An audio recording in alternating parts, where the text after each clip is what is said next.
Neo skin hair fall ని అరికట్టడానికి GFC treatment. Your skin and hair care just a phone call away. అంటే అది ఒక మీ విషయంలో కాదు, చాలా మంది విషయంలో కూడా అట్లా జరిగింది. చాలా మంది అవ్వచ్చు, చాలా మందికి అదే జరిగింది. ఇప్పుడు ఎవరి అసంతృప్తులు వాళ్ళకు ఉన్నాయి.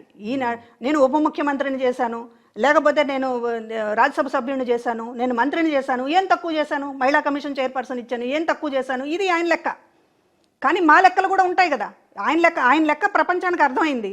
కానీ ఎందుకు ఇవాళ జగన్మోహన్ రెడ్డి గారిని వదిలిపోతున్నారు ఇంతమంది అనేటటువంటిది ఆయన ఆలోచించుకోవాలి కదా. ఆయన తరపున మాట్లాడే వాళ్ళు ఆలోచించాలి కదా. ఇప్పుడు మాట్లాడే వాళ్ళు మీలాంటి వాళ్ళు కూడాను, లేకపోతే మీలంటే మీరనే కాదు, విశ్లేషకులు కావచ్చు, ఎందుకు ఇంతమంది పార్టీని వీడుతున్నారు అనేటటువంటిది కదా మెయిన్ పాయింట్. ఎందుకు జగన్మోహన్ రెడ్డి గారి కుటుంబం దూరం అయింది, ఎందుకు జగన్మోహన్ రెడ్డి గారికి సంబంధించినటువంటిది ఇవాళ నా అనేక సార్లు అన్నారు, మీరు మా ఫ్యామిలీ మెంబర్ అన్నారు. నన్ను ఫ్యామిలీ మెంబర్ అంటే ట్రీట్మెంట్ ఇలా ఉంటుందా అని నేను అడిగాను ఆయన్ని చివరిలో వచ్చేటప్పుడు.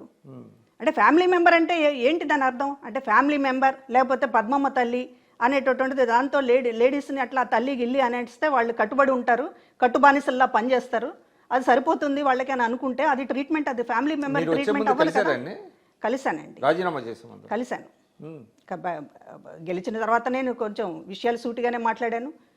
చాలా ఓటమి తర్వాతే కలిశాను. ఇవాళ నాకు జరిగినటువంటి అన్యాయం అనేటటువంటిదని చెప్పాను. బహుశా రాజకీయాల్లో ఎవరు ఇలా ఉండరు ఇంత ఓపికగాను కూడా చెప్పాను. 15 ఏళ్ల పాటు నేను ఉన్నాను అని అంటే ఇంతకంటే సహనం రాజకీయాల్లో ఎవరు చూపించరని కూడా చెప్పాను. ఫ్యామిలీ మెంబర్ అంటే అర్థం ఏంటని కూడా అడిగాను. ఏమి మౌనమే ఉన్నాయి. ఇంకా అక్కడ మిగతా వాళ్ళు కూడా ఉన్నారు. అందరి ముందు మాట్లాడాల్సినవి మాట్లాడారు. ఇంకా పూర్తిగా కాదు, మనసులో ఉన్నవన్నీ ఏమి మాట్లాడలేదండి. మనసులో ఉన్నవన్నీ మాట్లాడితే అది మర్యాదగానే మాట్లాడాను, కానీ సూటిగా మాట్లాడాను. నాలో ఉన్నటువంటి ఆగ్రహం, నా ధర్మాగ్రహం ఇది ఆయనకి అర్థమై ఉండాలి. అర్థం కాకపోతే అది కూడా ఒక నటన అని అనుకోవాలి. కానీ ఎలక్షన్స్ ముందు మీరు ఆయనతో కొన్ని పార్టీ అంటే వస్తున్న మీకు సిద్ధం సభలకు కూడా మీరు కొన్నిట్లో కనిపించారు కదా. అవును, అది కూడా ఇన్వైట్ చేశారు మిమ్మల్ని. అది కూడా మాట్లాడతాను. మహిళా కమిషన్ చైర్పర్సన్ ఎప్పటి నుంచి ఇచ్చిన సంవత్సరం నుంచి నేను దాదాపుగా అందరి దృష్టికి జగన్మోహన్ రెడ్డి గారి ఫ్యామిలీకి సంబంధించి కావచ్చు అందరినీ కలుస్తూనే ఉన్నాను. కత్తులు కూడా పదును పెట్టకపోతే వాడకపోతే తుప్పు పట్టిపోతాయండి. ఇవాళ నా పరిస్థితి కూడా అంతే అవుతుంది. మీరు నన్ను మహిళా కమిషన్ చైర్పర్సన్లో పెట్టడం అనేది చాలా రాంగ్ స్టెప్. సరైన పదవి, సరైన స్థానంలో సరైన మనిషిని పెట్టడం అనేటటువంటిది లేకపోతే అది రాజకీయ పార్టీలకు కూడా ఉపయోగం లేదు. నన్ను దయచేసి దీన్ని రిలీవ్ చేయండి, చైర్పర్సన్గా నన్ను రిలీవ్ చేయండి, ఎమ్మెల్సీ ఇవ్వండి అని చెప్పి సంవత్సరం తర్వాత నుంచి నేను అడగడం మొదలుపెట్టాను. చాలా ఎమ్మెల్సీలు చాలామందికి ఇచ్చారు, ఎవరెవరికో ఇచ్చారు, అసలు పార్టీకి సంబంధం లేని వాళ్ళకి ఇచ్చారు. అయినా కూడా నా ఆర్గ్యుమెంట్ని నేను వదలలేదు, మాట్లాడుతూనే ఉన్నాను. చివరి ఎమ్మెల్సీకి ముందు సంవత్సరంన్నర ముందు నేను ఇక నాకు సీట్ అన్న ఇవ్వండి అని అడిగాను. ఎందుకంటే జగన్మోహన్ రెడ్డి గారు అపోజిషన్లో ఉన్నప్పుడు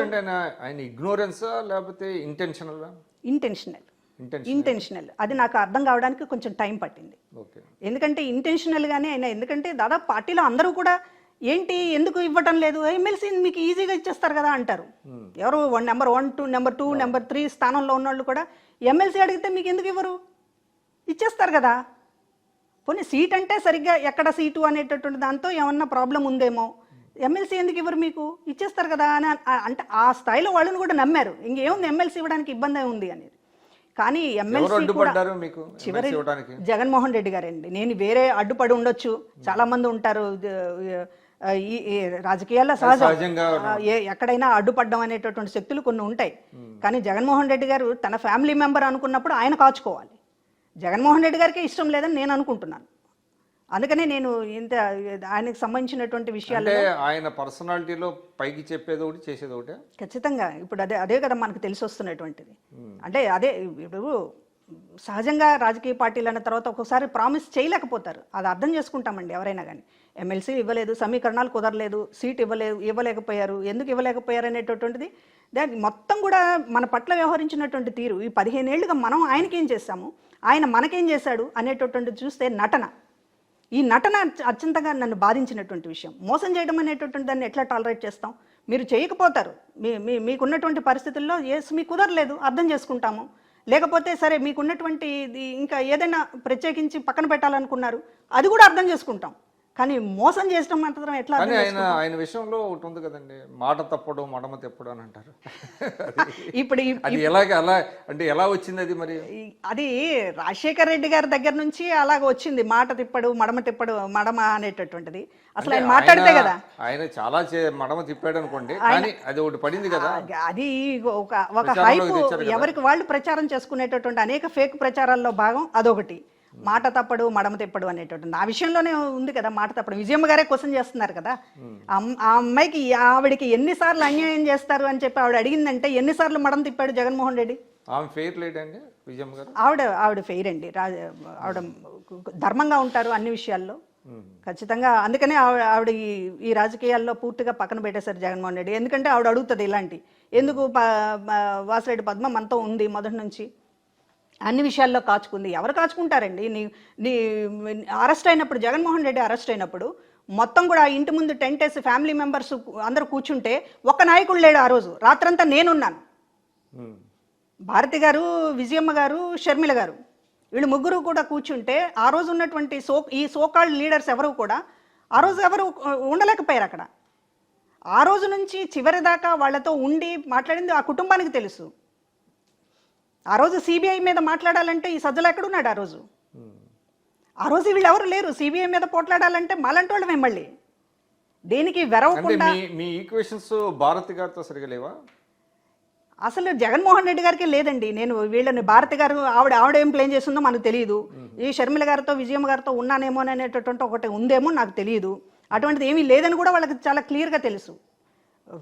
మహిళా కమిషన్ చైర్పర్సన్ ఇచ్చిన తర్వాత విజయమ్మ గారిని కలవడమే తప్ప ఆ తర్వాత షర్మిల గారు తెలంగాణ పార్టీ పెట్టినప్పుడు కానీ లేకపోతే ఆ తర్వాత కానీ ఎప్పుడూ నాతో మాట్లాడలేదు. నేను ఎప్పుడు ఆవిడతో మాట్లాడలేదు. ఆ విషయం తెలుసు, వీళ్ళకి తెలియక కాదండి. ఇక్కడ అంతా కూడా ఒక సామాజిక వర్గం అనేటటువంటి పనిచేసింది. సాయిరెడ్డి అనే అతను చాలా స్పష్టంగా చాలా మంది దగ్గర ఆవిడ కమ్మ, ఆవిడ నమ్మకూడదు చెప్పాడు. వాళ్ళు వచ్చి నాకు చెప్తే నేను ఎంత హట్ అయ్యి కూడా అందరూ కూడా సీఎంఓలో ఉన్న వాళ్ళందరూ కూడా జగన్మోహన్ రెడ్డి గారి దృష్టికి తీసుకురాకండి లేండి, మేము మాట్లాడతాంలేండి, సమయం చూసుకుంటాం.